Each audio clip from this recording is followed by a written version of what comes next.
Oh, it's a big one. We got a big one. This is a 1/6 scale from PD Racing, and it's called the Magnitron. Oh, it is big.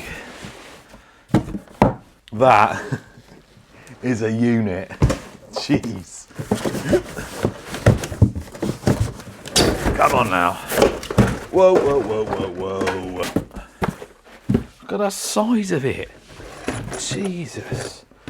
My days. 775 chassis. See all the comments now. It's not decent 775. Sitting quite low at the front. Maybe need to adjust the suspension. So a 1/6 scale 6S truggy. That is so big. It looks like it's got a really long wheelbase. I'll leave a link in the description to more information. I don't think I've got anything really to compare it to. Some instructions and a bind plug. Presuming in here will be the transmitter. Now that's a nice little compact transmitter. Fits nicely in the hand. You've got a power button on the top there. You've got steering dual rate, steering trim, throttle trim. And then on the back you've got 50%, 75 and a 100%. Does feel nice. It's a giant. It does look really long. I wish I had something to compare it to, but if I stand like that, really long wheelbase on it. It's going to be nice and stable, hopefully. Not a very good comparison, but that is an Armour Big Rock, which is a long wheelbase 3S. You can just see the size of it. Big chunky wheels, foam's in there, rubber feels good compound. Tyres are vented. You can hear that the full metal gears in there. Nice like graphite grey. I think it comes in a red as well. I don't know if there's going to be more decals on it or if it's just going to look nice, plain and simple like this. Not seen this before. You've got some protection on the front end there, look. Roof bars. No protection at the rear there, but you have got a big wing. That's a very big wing. And a big wheelie bar. And they feel like they've got bearings in there. Sitting quite low at the front. We'll have to have a look at that. Let's have a look under the body. So it's got some little tethers. They come off like that. Whoa, that is a beast under there. Nothing much to write home about under the body. Wow. You got a big 4074 2100 kV motor there.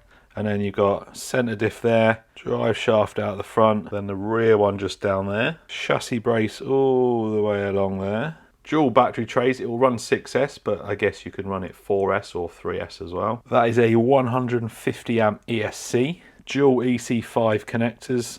Steering servo just under there. Sway bars, adjustable toe. Not sure you've got any adjustable camber on this. They look really big. Look at the size of that. Adjustable toe at the rear, big top arms again. You got metal CVDs in there. A nice bit of protection around there to stop loads of crap getting in, I guess. Big chunky bottom arms. Looks like the front and the rear are the same. All hex hardware and a big 775 alloy chassis. Got some little grooves in it, I guess, for extra strength. Doesn't really matter what chassis are made of. Someone will always find a way to bend them or snap them from what I've seen. Looks like the battery trays are extendable. There's two more holes there. It says 160mm there, so I guess the battery tray may stretch out a bit. I'm going to take a front wheel off because I want to have a look at the front hub. So it's connected to the top, just like that. Obviously bearings all around, you've got your CVD in there. Let's take a rear one off actually. So the rear is exactly the same as the front. It's obviously just locked so it doesn't turn. So it looks like it's got CVDs at the rear as well. Not that that really makes much difference, although at least your drive shaft isn't going to pop out and fly off somewhere, I guess. I think it said 70 kilometers an hour. That's a relatively modest speed claim for something so big. Don't know what that is. What's that? 40, 45 mile an hour? You definitely wouldn't want this hitting you at 40 odd mile an hour. Right, anyway, let's charge some batteries. Right, it's a bit big to try this on the bench. Transmitter on. A couple of 3S Turnergy batteries in there. We got fans. Pretty quick steering. Bit of torque. Right, here we go.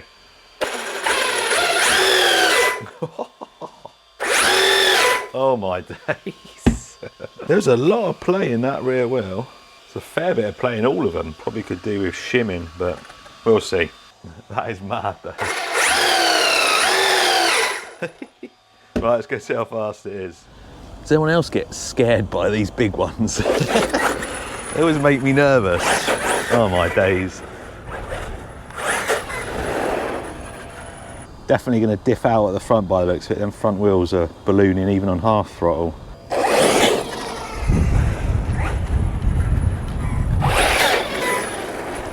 Centre diff's going to need tuning, I reckon. Right, on this one we got a modest 70 kilometres an hour. I think that's about between 40 and 45 miles an hour. Let's see.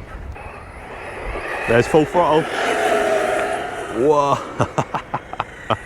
Once it gets going, it's proper squirrely. There it is. Whoa, brakes. Full throttle. Wow. Yeah, I'd say it's about right actually. It's not crazy fast. It's not going to get up on that wheelie bar with that front diffing out.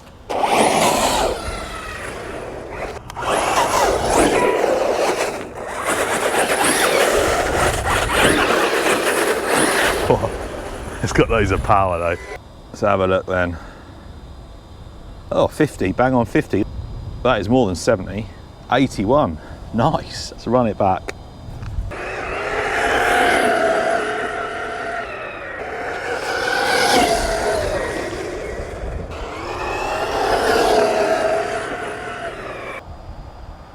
There we go, 81, very nice.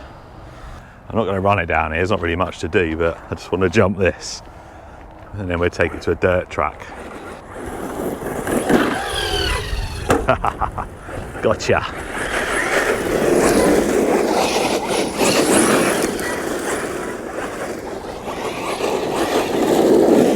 Oh, what a beast. What an absolute animal. I love how low slung this is and how it looks, but that suspension is going to be its downfall. It's just too low and the suspension's just too soft. It's just going to end up smashing the chassis every time you jump. But that's not going to stop me having a play with it. I just need to make sure I land properly. This thing's got so much power.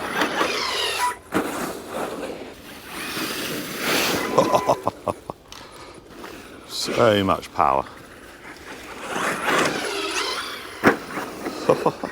It is pretty cold today. Oh my word. Oh, nothing worse than a chassis slapping. It goes well though. It's so planted. So I did try thicker oil, but whatever the thickest I had, which was about 800 CST, didn't really make a difference. And even on my workshop floor, just dropping it from a small height, just smashed the chassis into the ground. It's a shame because this thing rips.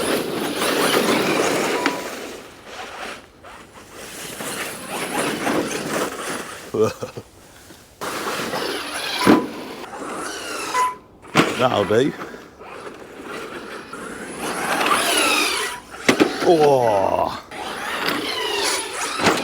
So that was a good jump. That's what you need to do with it. If you can land it, it's fine. Uh-oh. Whoa. That was a close call to my gentleman parts, as Jeremy Clarkson would say.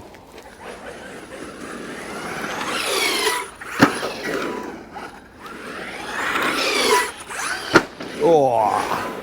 Never comes out as loud on camera, but it's so loud when it hits. Well, it's giving it a bit of a durability test, isn't it? It's below freezing and we're slamming it into the ground. Someone's made a ramp.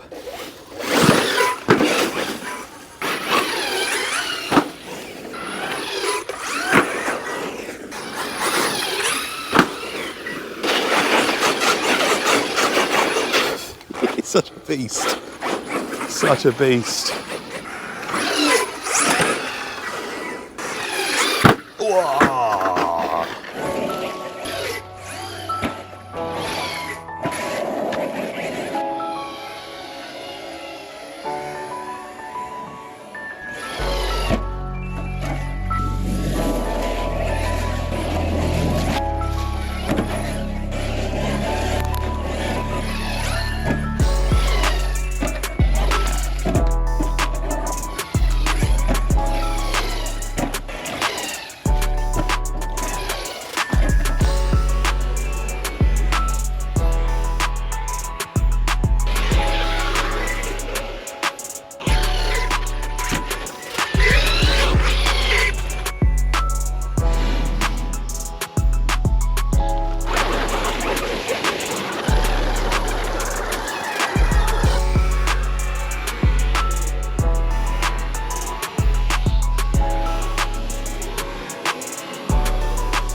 I've got mixed feelings for this one. I love how it looks. I love that low, fast stance it's got, long wheelbase. Handling it's nice and direct, it's nice and stable. But then the suspension just kind of lets it down because it's holding it back. It's got so much more in it.